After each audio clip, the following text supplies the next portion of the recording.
Hi friends, welcome to my channel. எல்லோரும் எப்படி இருக்கீங்க? இன்றைக்கி நம்ம வீடியோவில் என்னோடய மார்னிங் ரொட்டீன் தாங்க பார்க்க போகிறோம். இன்றைக்கி வந்து கொஞ்சம் லேட்டாக தான் நம்ம டே ஸ்டார்ட் ஆகிருக்கு. டைம் வந்து 6:30 ஆச்சுங்க. இப்போ தான் நான் சமைக்கவே தொடங்கியிருக்கேன். இன்றைக்கி என்ன செய்ய போகிறோன்னா, கழனி புளிசாறு, அதுக்கப்புறம் வேர்க்கடலை சட்னி, வாழைக்காய் வறுவல் தாங்க. ஸ்நாக்ஸுக்காக பப்பாளி எடுத்து வச்சுருக்கேன். 6:30 மணி ஆனனால பாலும் வந்துருச்சு. சரி, பாலை ஃபஸ்ட்டு காய வச்சு காஃபி போட்டுட்டு அதுக்கப்புறம் சமைக்கலான்ட்டு பாலை காய வச்சுட்டேங்க. ஏன் இவ்வளோ லேட் அப்படின்னா, பாப்பாங்களுக்கு வந்து எக்ஸாம் ஸ்டார்ட் பண்ணிட்டாங்க. அதனால லஞ்ச் குடுக்க தேவையில்லைங்க. ஸ்நாக்ஸ் மட்டும் தான். மதியானம் சாப்பிட்றதுக்கு வீட்டுக்கு வந்துருவாங்க. அதனால வந்து ரொம்ப லேட்டா தான் என்னோட டே ஸ்டார்ட் ஆயிருக்கு. பால் அடுப்புல வச்சுட்டு சட்னி அரைச்சிடலான்ட்டு நான் வேர்க்கடல போட்டேங்க. கடலை சட்னிக்கு வந்து உப்பு, புளி, காரத்துக்கு வர மிளகா, அதுக்கப்புறம் கருவேப்பிலை தழை, 4 பல்லு பூண்டு அவ்வளோதாங்க நான் போடுவேன். எல்லாம் போட்டு தண்ணி விடாமல் ஃபஸ்ட்டு நல்லா கொரன்னு அரைச்சிட்டு வந்துடலாங்க. இந்த அளவு கொரன்னு வந்ததுக்கப்புறம் நம்ம தேவையான அளவு தண்ணி ஊற்றி அரைச்சிக்கிட்டோன்னா சூப்பராக சட்னி ரெடி ஆயிரும். இது எங்கள் வீட்டில் எல்லோரும் இட்லி தோசைக்கு தான் சாப்பிடுவாங்க. ஆனால் எனக்கு வந்து சாப்பாட்டுக்கு வச்சு சாப்பிட்றது ரொம்ப பிடிக்கும். உங்களில் யாருக்காவது கடலை சட்னி வந்து சாப்பாட்டுக்கு சாப்பிட பிடிக்குமான்னு சொல்லுங்கள். சூடான சாப்பாட்டில் இந்த சட்னி ஊற்றி சாப்பிடும்போது ரொம்ப டேஸ்ட்டாக இருக்குங்க. நான் எனக்காக லஞ்சுக்கும் அவங்களுக்கெல்லாம் காலையில் தோசைக்கும் கடலை சட்னி அரைச்சிருக்கேங்க. இப்போ வந்து காஃபி போட்டு குடிச்சிடலாம் காலையில். உங்கள் வீட்டில் குட்டீஸ்க்கெலாம் எக்ஸாம் ஸ்டார்ட் ஆயிடுச்சா, இல்லை முடிஞ்சிருச்சா, லீவ் விட்டுட்டாங்களான்னு கமெண்ட்டில் சொல்லுங்கள். எங்களுக்கு வந்து இன்னும் ஒரு வாரம் தான் ஸ்கூலு. அது அவங்களுக்கு ஹாப்பியாக இருக்கோ இல்லையோ, எனக்கு ரொம்ப ஹாப்பியாக இருக்குது. அதுக்கப்புறம் ஒரு 15 நாள் லீவ் கிடைக்கும். ஃபஸ்ட்டு நம்ம காஃபி குடிச்சிட்டு வந்துடலாங்க. அதுக்கப்புறமா சமைக்கிற வேலையை பார்க்கலாம்.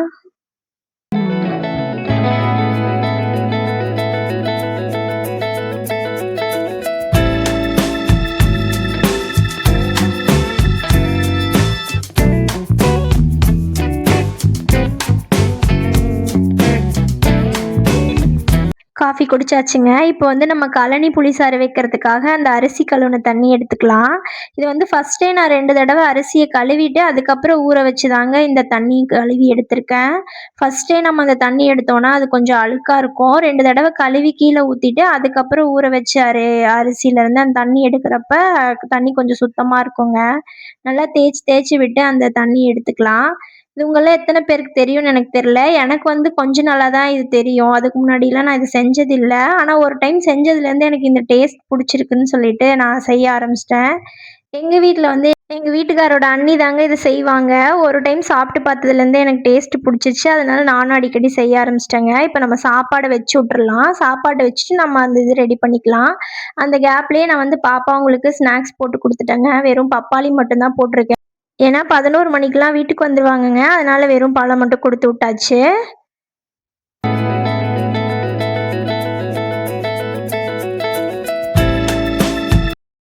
இப்போ வந்து நம்ம கழனி புளிசாறு செய்ய ஸ்டார்ட் பண்ணிடலாங்க. இந்த பேர் ஃபர்ஸ்ட் டைம் எனக்கு கேட்குறப்ப டிஃப்ரெண்ட்டாக தான் இருந்தது. உங்கள எத்தனை பேர்த்துக்கு இது தெரியும்னு சொல்லுங்க. எனக்கு வந்து ரீசெண்டா தான் இது தெரியும்.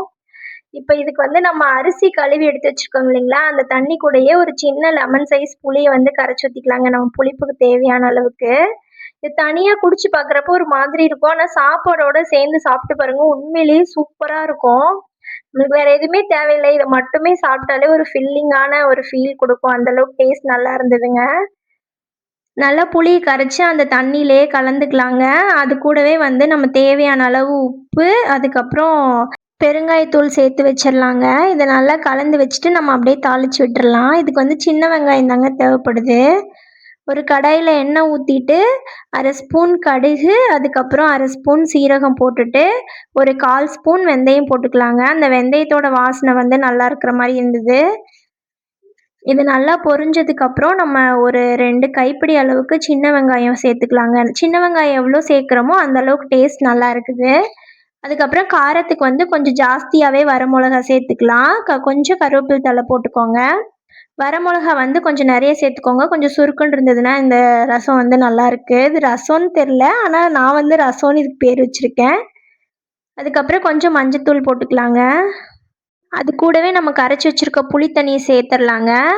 இவ்வளோதான் ரொம்ப சிம்பிளு. நல்லா கொதிக்க விட்டு இறக்கிட்டோம்னா, டேஸ்ட் அட்டகாசமா இருந்ததுங்க. நம்ம இப்படியே டேஸ்ட் பண்ணி பார்க்கும்போது, ஒரு மாதிரி புளி தண்ணி ஸ்மெல் வர மாரி இருக்கும். ஆனா நீங்க சாப்பாடோட சேர்த்து சாப்பிடுறப்போ அவ்ளோ டேஸ்ட்டா இருந்ததுங்க. கண்டிப்பா நீங்க ட்ரை பண்ணி பாருங்க. ரொம்ப சிம்பிளா இருக்கு அப்படின்னு நினைச்சுட்டு விட்டுறாதீங்க. ஒரு வாட்டி செஞ்சீங்கன்னா, இந்த மாரி நீங்களும் திருப்பி திருப்பி செய்வீங்க. ஓகே ஃப்ரெண்ட்ஸ், இது ரெடி ஆயிட்டே இருக்கட்டும். இந்த கேப்ல நம்ம வாழைக்காய் கட் பண்ணி வச்சிரலாம். இதுவும் ரொம்ப ஈஸி. இன்னைக்கு எல்லாமே ஈஸியான சமையல் தான். லேட்டா எந்திரிச்சாலும் நான் டக்குன்னு வேலை முடிச்சுட்டேன். ஒரு கடாயில எண்ணெய் விட்டுட்டு சோம்பு போட்டு, நம்ம பூண்டு மட்டும் ஒரு 4, 5 பூண்டு பல் வந்து தட்டி சேர்த்துக்கலாம். நல்லா வாசமா இருக்கும். கொஞ்சம் கருவேப்பில தழை போட்டுட்டு, நம்ம ரவுண்ட் ரவுண்டா கட் பண்ணி வச்சிருக்க வாழைக்காவ சேர்த்துரலாங்க. அவ்வளோதான். அது கூடவே நம்ம தேவையான அளவு உப்பு சேர்த்துட்டு, அப்படியே வந்து ஒரு மூடி போட்டு வச்சிரலாங்க. அது 3/4 பாகம் வெந்துரும். வெந்ததுக்கு அப்புறமா நம்ம ஓப்பன் பண்ணிட்டு, நம்ம வீட்லயே அரைச்சு வச்சிருக்கோம் இல்லைங்களா, குழம்பு மொளகுடி அத சேர்த்துட்டு ஒரு 2 பெரட்டு பெரட்டி விட்டுட்டு, திருப்பி கொஞ்ச நேரம் மூடி போட்டு விட்டுட்டோம்னா, அது நல்லா பச்சை வாசனை போயிரும். லைட்டா மேல எண்ணெய் விட்டு பெரட்டி எடுத்தோம்னா, சுவையான வாழைக்காய் வறுவல் ரெடி ஆயிருச்சுங்க. இன்னைக்கு நம்ம வீட்ல இதுதான் லஞ்ச்சு. உங்க வீட்ல என்ன லஞ்சுன்னு சொல்லிட்டு கமெண்ட்ல சொல்லுங்க.